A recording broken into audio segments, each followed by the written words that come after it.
The following is a special presentation of WLNS TV6 Sports.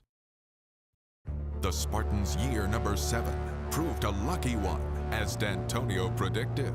The chemistry was good, the foundation for success was in place, and the Spartans rose to the occasion. TV6 Sports presents MSU's Run for the Roses as they prepare for the challenge of Stanford in the Rose Bowl's 100th year. Now, from Pasadena, here's TV6 Sports Director Fred Human. This is the city, Los Angeles, California, a near neighbor of nearby Pasadena. The scenery around here is at times breathtaking, the population overwhelming, the traffic impossible. This is Rose Bowl week. They call this college football spectacle the granddaddy of them all. My name is Human. I'm not a cop, I'm a sportscaster. Good evening, everyone. Live from Pasadena, I am Fred Human, and that opened a spin-off from the old 1960s television hit Dragnet. You old-timers will remember that. And young or old, Spartan fans alike are thrilled to be here in Pasadena for a Rose Bowl for the first time in 26 years. We'll preview the Michigan State-Stanford game, to take you behind the scenes with all the good stuff. Hope you'll stick around and join us. Kevin Gale will be here later in the show, so will Emerald Morrow. You see behind me the scene, the Rose Bowl Stadium in Pasadena, set amidst the San Gabriel Mountains. The sights of this area are, as I said, breathtaking. I've been out here 5 times myself for Rose Bowls, and I'm telling you, I never cease to marvel at the scenery around here. The sights of the San Fernando Valley, the surrounding Rose Bowl Stadium, which has the backdrop of those gorgeous San Gabriel Mountains. In a word, wow.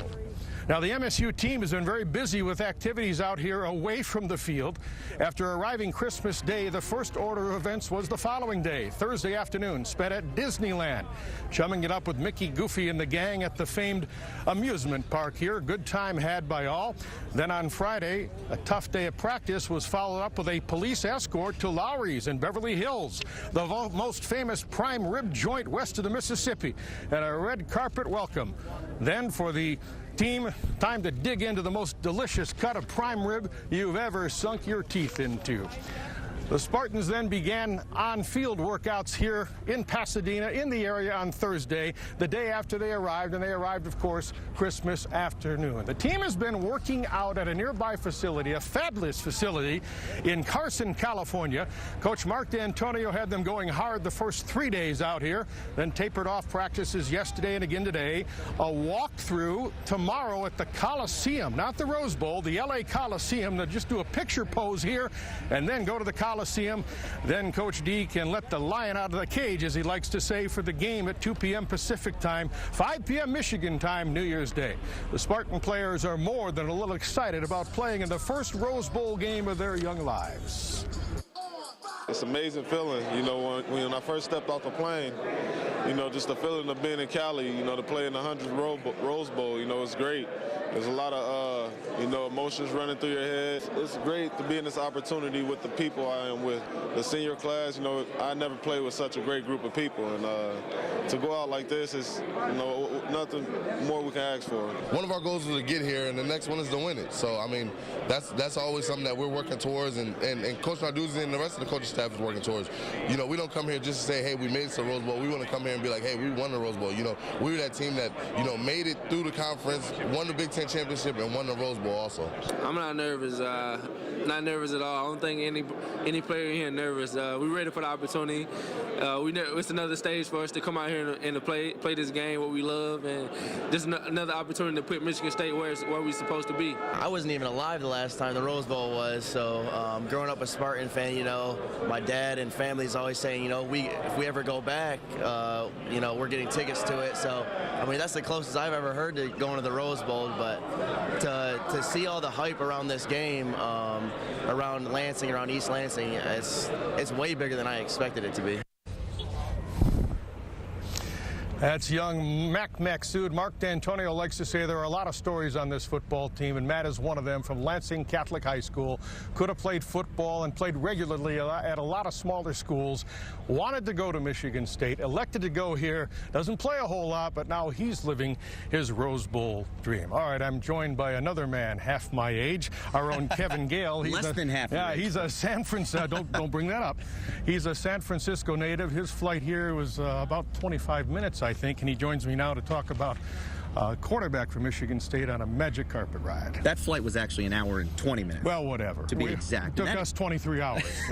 And that included a delay as well, and kind of reminds me of Connor Cook. His magical season was actually delayed at the start because after saving the Spartans bacon in the Buffalo Wild Wings Bowl last year, he still had to prove his worth against 3 other quarterbacks this season. But finally, after a humbling experience at Notre Dame, well, he took over the starting job for good. And ever since then, Connor hasn't looked back. Through the recruiting process, even when you're in high school and you're getting recruited, they'll send you letters and like, hey, if you come to Michigan State, you can play in the Rose Bowl. You get there, you have banners everywhere, you have posters, P4RB, play for the Rose Bowl. Then you have coaches saying you will be the ones with roses all around the banners that we have hanging up. And to actually be here talking to you guys, to be here in Los Angeles, being able to play in the Rose Bowl, it's a surreal feeling, and it's such a blessing that I can't even, put words, give words to describe it. Connor, one of the things I've really noticed is no matter what the ups or downs, you've really stayed kind of at a level position. Is that the way you've always been, or is that something you've learned? I've always been that way. I've been a humble guy, and I just, try not to let things, outside of football or, if whatever the situations are, if it's good or bad, to let it affect me. As a quarterback, you got to be mentally strong. But for all the talk about being mentally strong, you've been through a lot, and your life has changed a lot. How is your life different now than it was last year as a backup in Arizona for the Buffalo Wild Wings? Really, the only thing that's changed is just like this. Last year I wasn't doing the media. I wasn't talking to you guys. People wouldn't really recognize me at school and stuff. And I know after the Ohio State game, I went to go return my books, and a lot of people want to get pictures and stuff. So really, pretty much just the whole media and then people just recognizing me. That's pretty much the only thing that's changed. Quarterback Connor Cook. Does that show you how fickle success can be?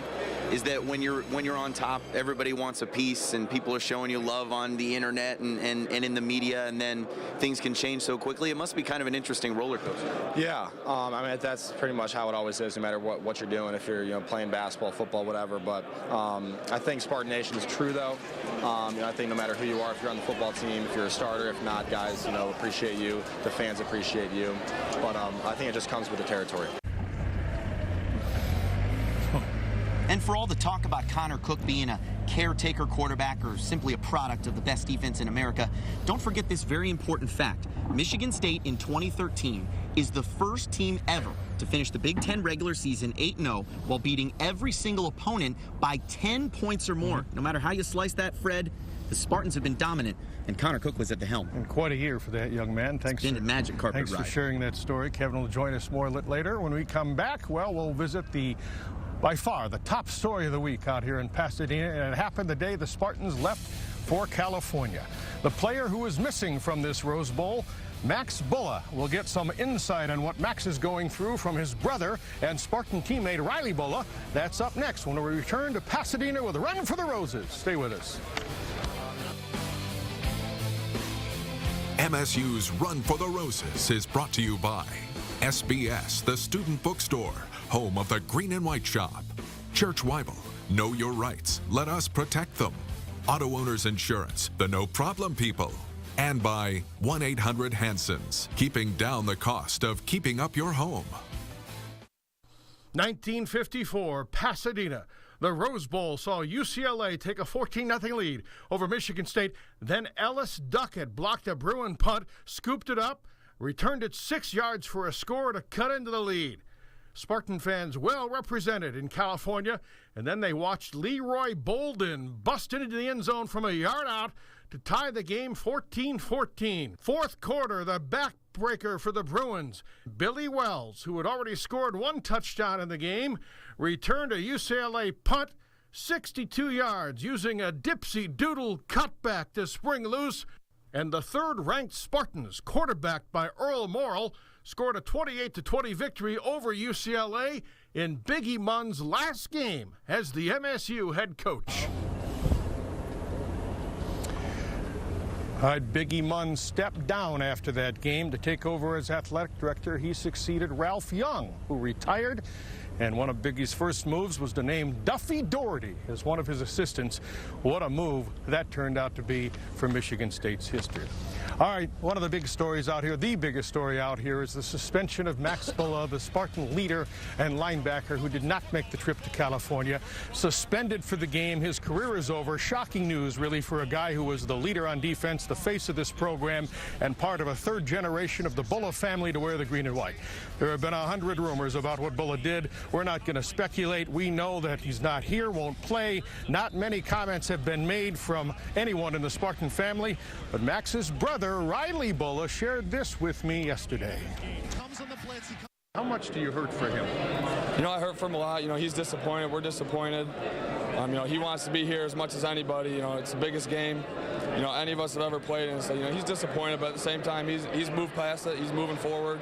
You know, he's staying positive. I've read some of the tweets that he's sent to you guys. Guys, it's not about me. Go play this game like you would. Yes, sir. You know, that's how he is. You know, he's a competitive guy. He wants to win. Even if he's not playing, obviously, he wants to win. He wants us.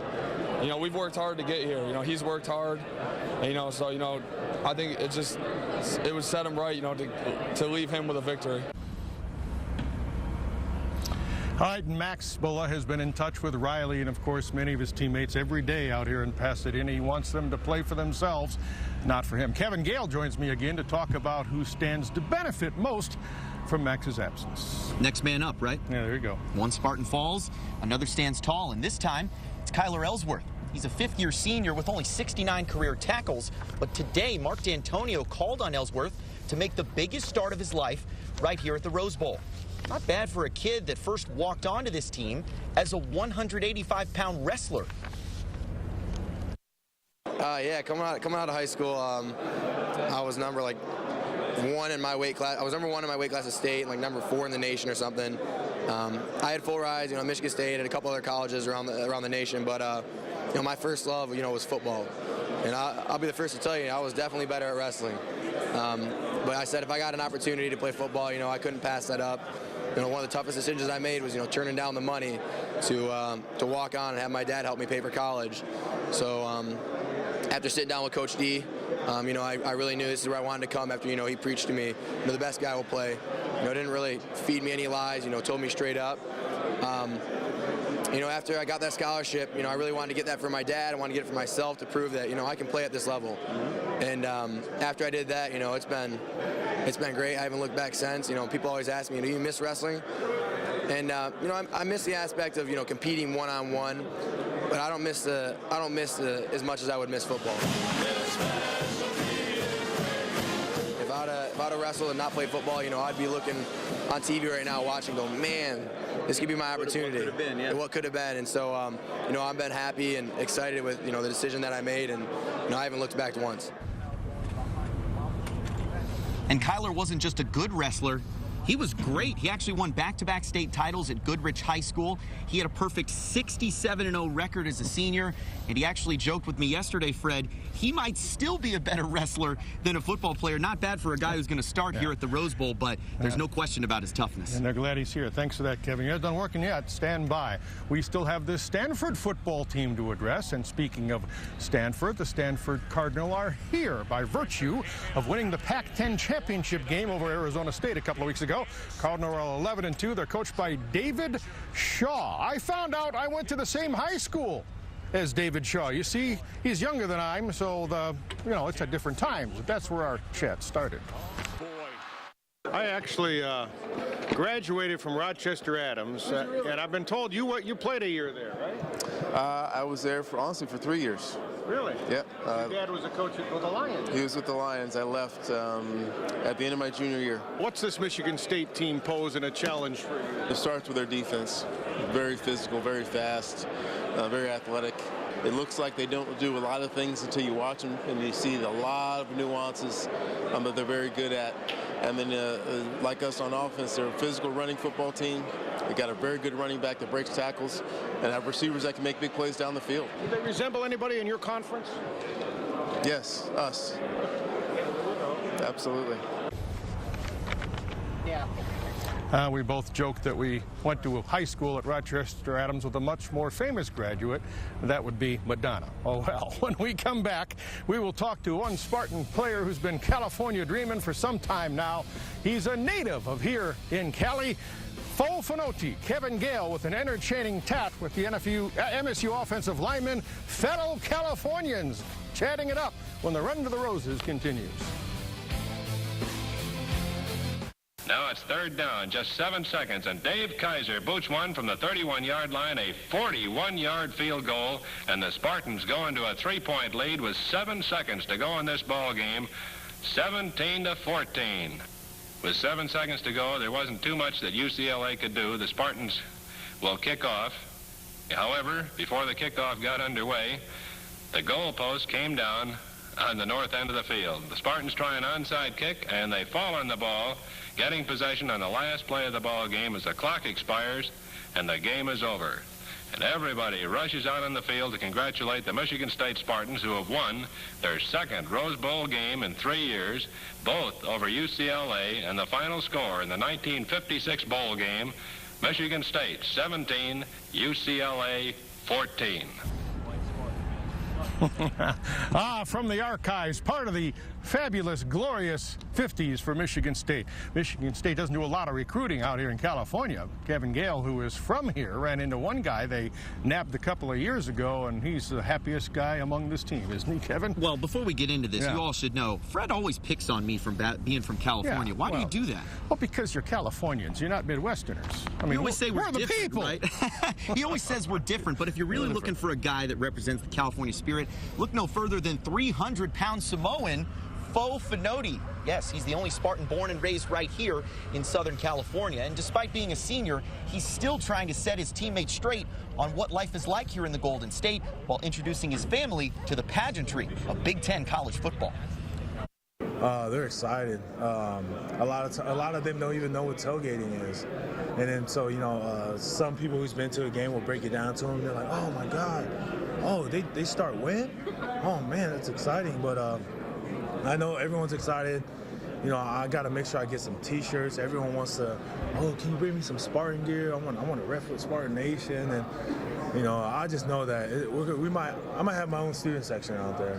What about the other guys on this team? What have they seen on TV about California that makes you think, boy, you guys are way off base? I've gotten a lot of times, like, do you see a lot of celebrities? No, I don't. And they say, what do you do for fun? They see the movies and they think, oh my gosh, people's over there at Venice Beach. I don't do any of that. I kind of just chill at my house, in my garage with my brothers, eat candy. I should probably stop doing that. Walk to 7-Eleven with a Slurpee. Go get a haircut, hang out with my grandpa, hang out with my girlfriend. Definitely go to In-N-Out. But a lot of guys like, do you see celebrities? Do you go on Rodeo Drive?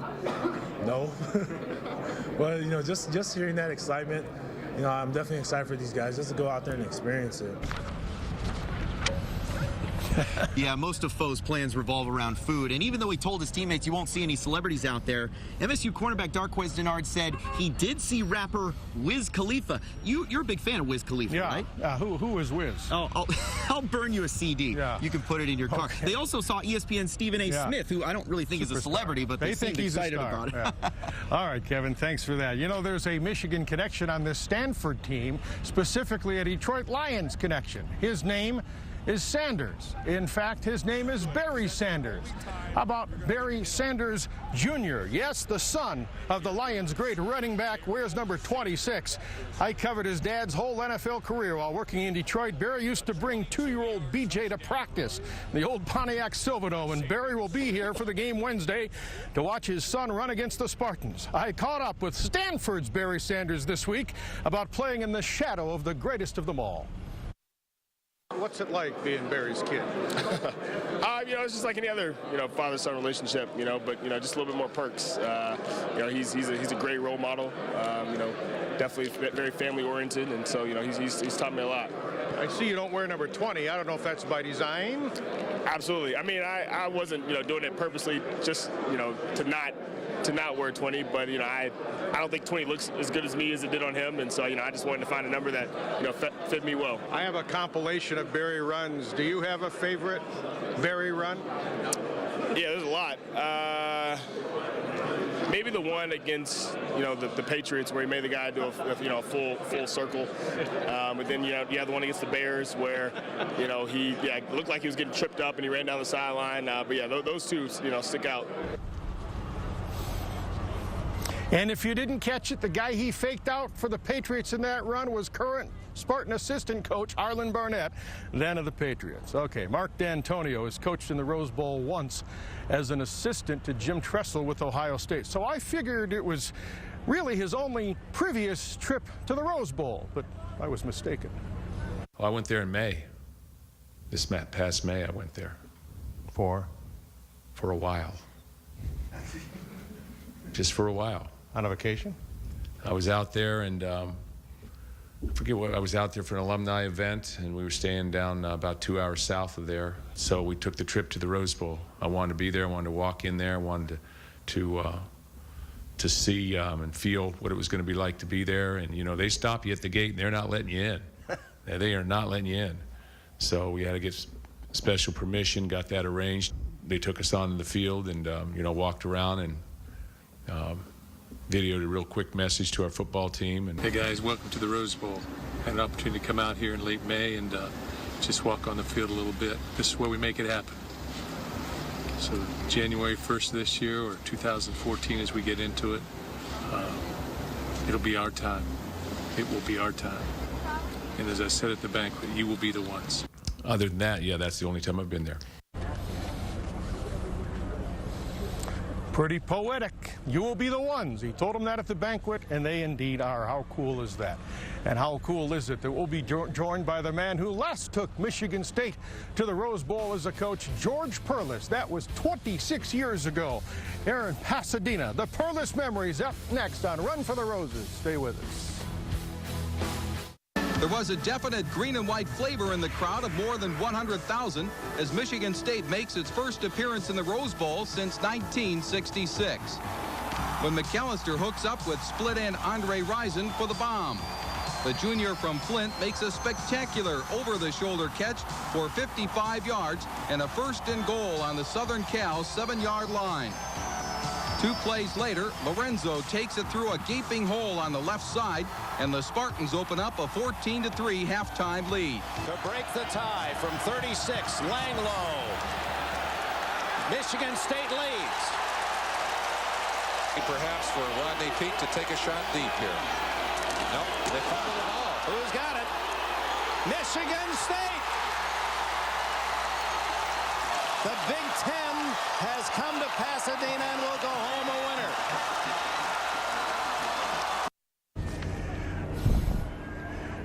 George Perles coached that Spartan team in the 1988 Rose Bowl 26 years ago. Who would have ever believed it would have taken that long to get back? We reminisced with Perles about that memory 26 years ago, and even he admitted he never would have guessed it would have taken this long to get back. And all the fans, I've met lots of them that said, God, we were going to go to the next one. We couldn't make this one. We were going to go to the next one. And the next one now, it took 26 years. So you can bet there'll be a lot of people there that are not going to let that happen again. Besides, if they wait 26 years, you might not be around for the next one, right? That's what I told you. I talked to the team the other day at practice, Michigan State's team, and I looked at them all there. I said, guys, last time we won the Rose Bowl, none of you were born. None of you. And that's how long it's been. 26 years is a long time. I'm going to really enjoy this Rose Bowl, though, watching everybody enjoying themselves, looking at all the things we couldn't do when we were as a team. But this is going to be a fun trip. The Big Ten has come to Pasadena and will go home a winner. Is that your legacy at Michigan State, George? The Rose Bowl? Yeah, I would say so. I've been around here now. I was a student here for 4 years undergraduate, 1 year graduate. Then back here with Duffy for 5 years as assistant. Then I left for the Steelers for 10 years and back here as a head coach for 12. So I've got a lot of my life right around Michigan State. What do you remember about the game, George? Well, I remember it was a tight game.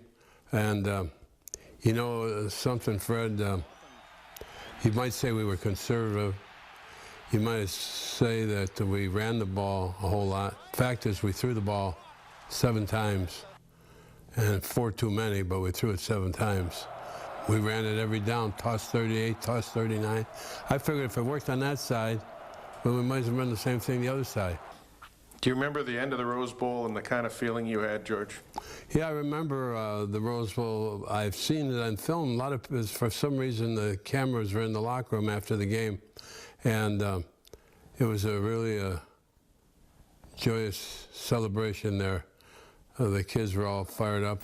Go right through for MSU. Watch the points keep growing. Spartans are about to win. They're fighting with a big power. See their team is weakening. We're gonna win this game. Fight, fight, fight, team fight. Victory for MSU.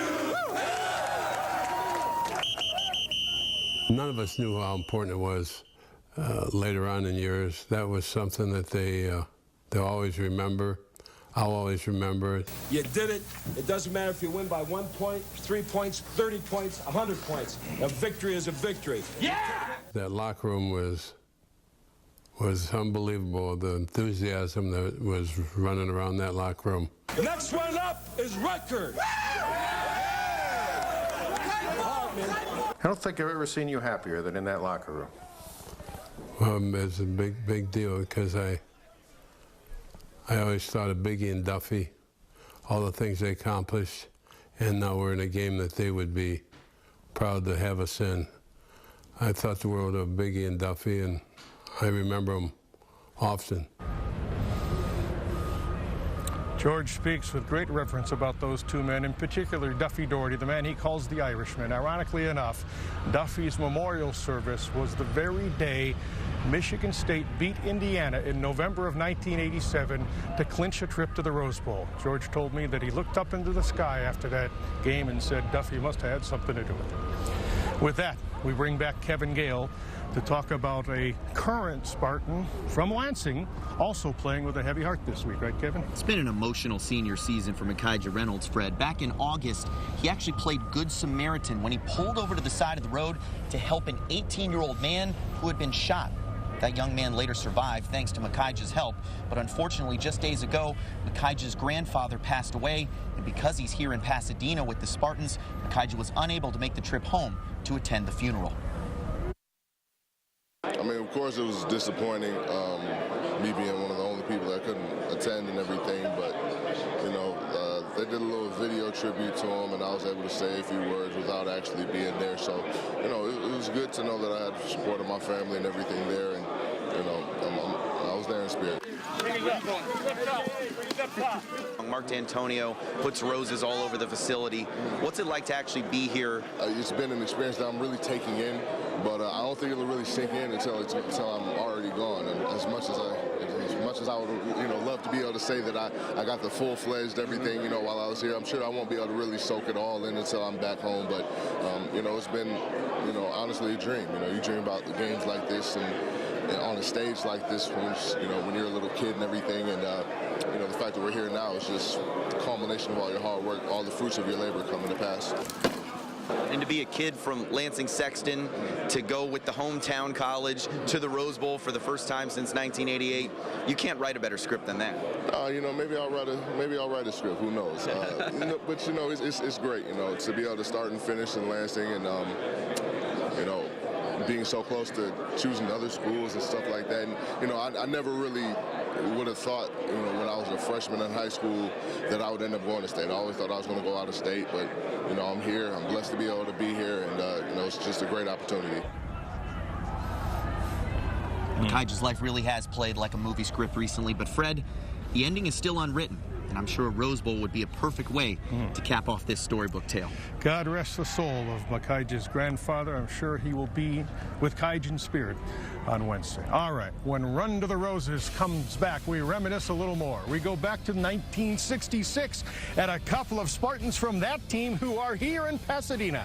Gene Washington and Clint Jones will reminisce when Run for the Roses continues. Stay with us. The Rose Bowl in Pasadena, California.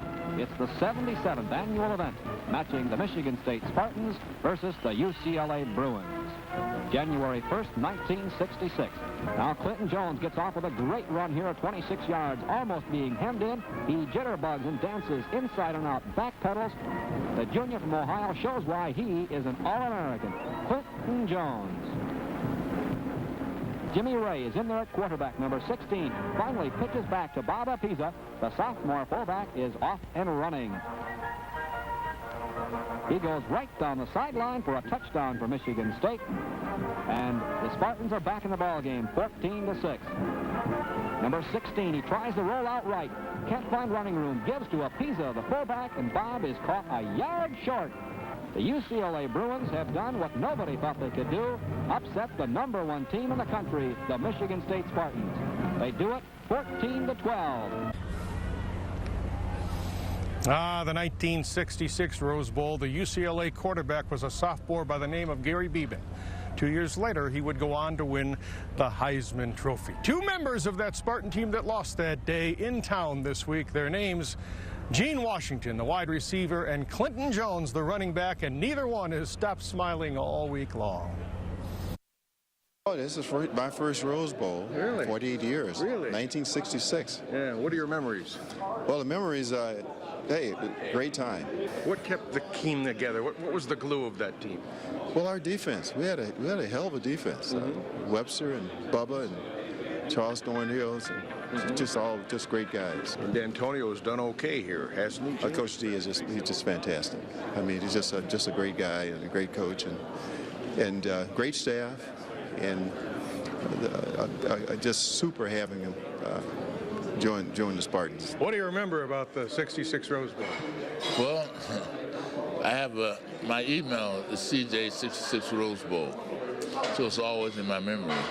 And but what I remember that is kind of like the payoff for our championship we had in 1965, and it was a fun time. My whole family came out here from Cleveland. But we lost. Stings a little. Yeah, stings a little bit, yeah. Who's going to win this game, Gene? Of course we're going to win. Hey, Stanford is a great team, great program, and they've done very, very well, and we've done very well too. So it's going to be a hell of a battle. But of course, I got a favor of my Spartans. You know that. Who's going to win this game? Michigan State, of course. Yeah, have no doubt about it. Yeah, they're going to win. Of course they're going to pick Michigan State. Former Spartans coming in a lot this week. Kirk Gibson checked in this morning. Magic Johnson comes in tonight. So does Kirk Cousins. He's the honorary captain of this game. And Cousins has to be awfully proud of the man who replaced him at quarterback, Andrew Maxwell, the starter for Michigan State. Last season lost his job this year when Connor Cook was promoted to the starter. Maxwell has not made any public comment all year about his status of the demotion until yesterday. Is this bittersweet for you at all? I think it's sweet. It's sweet, but is it bittersweet? I mean, I think the sweet outweighs the bitter. I mean, this is the Rose Bowl. This is what I signed my letter of intent to be at. When you're 6 years old and you watch TV on New Year's Day, well, you watch the Rose Bowl. So we're here, and so I think the sweet outweighs any bitter that there is. You don't feel anything was snatched from you? No, I really don't. I mean, I came to go to the Rose Bowl, and we're at the Rose Bowl, so far be it from me to complain and add an asterisk on to the end. Part of being a leader, too, now that you're a senior? Yeah, and I think this is too important to this program. This is too important to this team for me to kind of downplay, for me to take anything away from it, because maybe it didn't work out personally how I envisioned it. Is it more important to kind of have that fire and wish you were out there? Is it more important to be a good teammate and make sure this team reaches its goals? And so right now, that's come down to being a good teammate and making sure this team is as successful as it needs to be to win the the game. The goal of this season wasn't to pick a starting quarterback. We don't go through winter condition and we don't go through spring ball so this team can pick a starting quarterback. We do all those things to get here. The reason I kind of took a step back was because I didn't want anything detracting away from our team's goals. I didn't want anything detracting away from our team's focus. I didn't want the starting quarterback position to be the story. I wanted the story to be, what's Michigan State doing to get to the Rose Bowl? What a great attitude by Andrew Maxwell, and very sincere. D'Antonio was quick to point out he's part of the reason Michigan State is here, because if Maxwell had chosen to sulk rather than be all in, this team could have gone south. I'm guessing, as D'Antonio is, that Andrew Maxwell will go a long way in life beyond football. Okay, when we come back, our colleague Audrey Dahlgren jumps into the fray here, the Rose Bowl fray. She chatted with Athletic Director Mark Hollis on his obsession with the Rose Bowl and with Disney. That's up next on Run for the Roses. There's no question that our commitment to football is a priority. And on my part, there will be no rest until it is the norm for the football season to open and anticipate that the season will end with the paint of roses on our cleats. Those the poignant words of Athletic Director Mark Hollis. Upon being named as Michigan State's Athletic Director 7 years ago, he would assume the role in January of 2008, and that vow to rest, not to rest until the paint of roses are on our cleats, a very prophetic statement. Now, as we look back, the Rose Bowl, an obsession really to Hollis. He was nearly in tears today, earlier, talking about what it's like to be out here. We bring in Audrey Dahlgren back in studio. She spent some time with Hollis about his Rose Bowl obsession and what he did to get ready for this. Audrey, I'd say obsession is not overstating it, is it?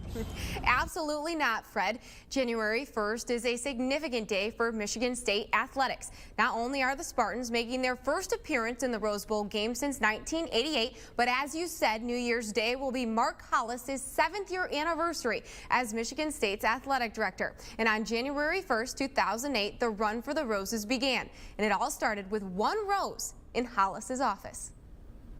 You'd never guess a single rose could hold so much significance. The first one I put up was right above my door. It was next to Duffy and the whistle, and it was an opportunity that as I went out the door, you kind of look up, constant reminder. For Michigan State Athletic Director Mark Hollis, a single rose is symbolic to who he's working for. Once I put that up, I started to go around the office, and I went to my little workstation here, and you know, you'll see one when I'm working at the computer up above it. You'll see one on the computer. I have one up behind on the credenza that's hidden back in the deep corner back there. Okay, there it is now. I couldn't see it at first. It's kind of like Where's Waldo? Hollis has 11 roses strategically placed throughout his office for the number of schools that were in the Big Ten Conference when he accepted the position. We got one up here, one here. One on this window over here where I sit and look out at Old College Field quite often. So TV's on quite often. We have one on the television, and that's all I can find right now. The rose has a special significance to Michigan State and Spartan football. You know, I grew up in the state of Michigan, and it was always the game that you watched as a child. Coach D grew up in Ohio, and I think probably carries much the same importance with him. But for us, this is the game. This is the game you want to be in. It symbolizes championships. Hollis couldn't be happier to have the Spartans in the 100th edition of the game. It's outstanding for the game to have two champions from the Pac-12 and the Big Ten play in this game, where there are scenarios where that maybe wouldn't happen, but it's great that they're champions that played their way in, achieved excellence within their conferences, and are part of the greatest spectacular in college football. It's why he's placed 11 roses around his office, in hopes one day Michigan State would return back to the Rose Bowl. I put subtle reminders around more to remind myself, because there are so many distractions in this business. There's so many different constituents, different variables that can pull you in different directions. And for me, just to keep my simple mind focused in a positive direction, I put little clues like that up that, you know, remember why you're here, remember what you're working for, remember it's about the student athletes first, it's about your coaches, it's about the people that have been here before us, and how you can move forward. And that's what these little clues do for me, is kind of mark that symbolic importance of direction. As you know, Fred, the Spartans have had their fair share of adversity this season, but have also learned to handle success, which is what makes Hollis so proud. And you could have a very happy athletic director after Wednesday's game. All right, Audrey, thanks for sharing that. And Hollis said today he expects more than 40, maybe 50,000 Spartan fans to be in this stadium behind me. I brought in Emerald Morrow from our news department just because I look so much better in front of the Rose Bowl with her standing next to me.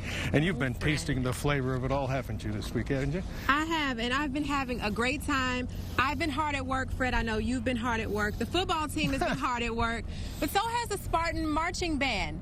And they know for sure they're one group that knows that practice makes perfect.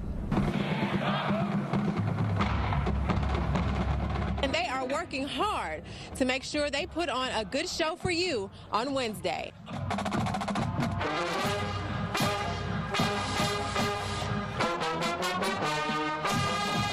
The Rose Bowl is the iconic Big Ten football goal. You know, our band has such a strong tradition, and we sort of have revered those people from the past that have had the privilege of being able to go to the Rose Bowl. But it is something that we all dream of out east and coming out here, and, you know, it'll bring out the best in the students. The excitement is just overwhelming, and it's even surreal that we're even here and in California to begin with. It's really a dream come true, and the history of the marching band, the university, is so important to us as a band too, and we really live rich in the traditions of the university, the football team, and the band itself. So the Rose Bowl is really something we're always striving for and always rooting for our team to get to. Band is just excited. If you've talked to John Madden, he's waited 25 years for this because he came the year after we went. So he's never had the Rose Bowl experience. I've been the band director at Michigan State for 25 years. I think we were in the Rose Bowl 26 years ago. So I was thinking I was the curse, but that's now lifted. Our band really knows how to keep up the intensity, really work hard when we need to and when it's down to the wire. So we're really trying to push it out these last few days and really get everything ready and finalized. But I think we're going to be ready, and the band's awesome, and our intensity and energy is so high, it's going to be great. But the Rose Bowl, I think, for Michigan State will always be the most special bowl. And it's one bowl that they're just so excited about, and, you know, I'm excited to see what they come up with on Wednesday. All right, thanks for sharing that. I know you're up late doing that last night. I appreciate it. Get some sleep tonight, will you? We will try. All right, we'll come back with more here on our live special, Run for the Roses. I'm always telling our photographers on the road, show me the city. Dave Parks, our chief photographer. Will you show me the mountains? The San Gabriel Mountains. Run for the Roses continues in a moment. I don't care if I ever get back. Isn't it gorgeous? Stay with us. Go right through for MSU. Watch the points keep growing. Spartan teams are bound to win. They're fighting with the vim. Rah, rah, rah. See, their line is weakening. We're gonna win this game.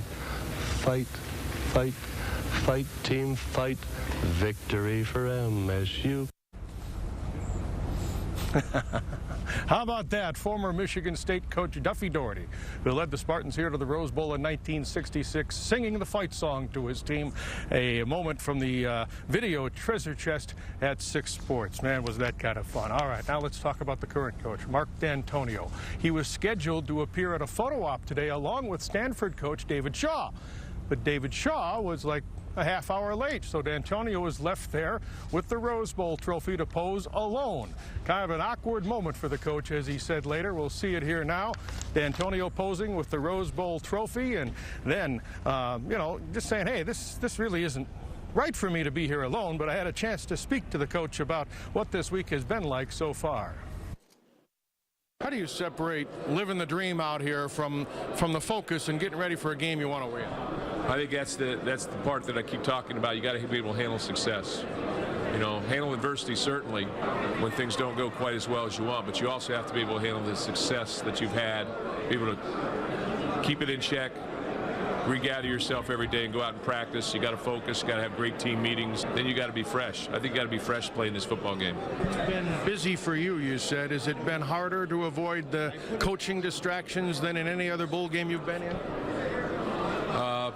No, it's been pretty clean. You know, we get up and we're on California time, so we're up pretty early and we do our thing and go to practice, and there's an event, and you know, tonight there's no event, so that'll be nice, and you'll be able to, families coming in, and so just like everybody else, a lot of Spartans are coming into town. A lot of our players have family coming, so I think it's a time of celebration. We need to savor the moment, make it a life moment for all of us, but at the same time, we understand that we got a job to do on Wednesday at noon or 2 o'clock. Do you sense your players are really getting a kick out of this? Yeah, our players are having a good time, but we've always had a good time, you know, with our, whenever we've gone to a bowl game, we've always had a good experience, and you know, the people at the bowl games make that experience unique for all of our guys. But you know, the Rose Bowl is special because you know, at the top of the heap, really. You're at the top, and you know, as I said earlier, we didn't come in the back door here. We walked in the front. You know, we won the Big Ten championship, so we walk in the front door with that behind us, so that's a positive. Your names for trick plays have gotten a lot of attention. I was thinking, how about Rosebud? Well, that would be yours. I don't know. I don't think Coach D will take my suggestion. This is my 5th Rose Bowl. I've never seen a team so excited to be here than this Michigan State team. That's our show for tonight. More at 11. Kevin Gale joins me. Thanks all for looking in. That's our Run for the Roses. MSU's Run for the Roses has been brought to you by SBS, the student bookstore, home of the Green and White Shop. Church Weibel, know your rights. Let us protect them. Auto Owners Insurance, the no problem people. And by 1-800-HANSONS, keeping down the cost of keeping up your home. This has been an exclusive presentation of WLNS TV6 Sports.